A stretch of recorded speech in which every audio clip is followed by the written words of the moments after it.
দিদি এই দিদি যে আবার এখন আসলো অসময় ভালো লাগে না। এই দিদি দরজাটা খোল না। কি হয়েছে অত চেঁচাচ্ছিস কেন? আসছি তো। তাই ভাবি এখন আবার অসময় কে রাখছে আমাদের? দিদি আজ তো রাখি, তুই আমাকে রাখি পরাবি না?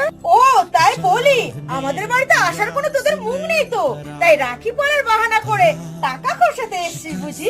না দিদি, তুই আমাকে ভুল বুঝছিস, আমি রাখি পরা ছাড়া অন্য একটা কারণে এসেছি।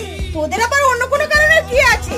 ওই তো প্রত্যেকদিন টাকা ছাড়া তো আমাদের বাড়িতে কোনো কারণেই আসিস না, আর এই করে করে আমাদের সংসারে অশান্তি বাঁধিয়ে রেখেছিস। দিদি আমি একটা ভালো চায়ের দোকানে কাজ পেয়েছি, যা টাকা পাই সংসারটা ভালো রকমে চলে যাচ্ছে। আর ওর থেকে কিছু টাকা বাঁচিয়ে ভাগ্নের জন্য একটা বল কিনেছি, সেটাই দিতে এসেছিলাম। ভাই চল তোকে রাখি পরাই। আজ মুড নেই দিদি, মানুষের সময় সব সময় একই থাকে না,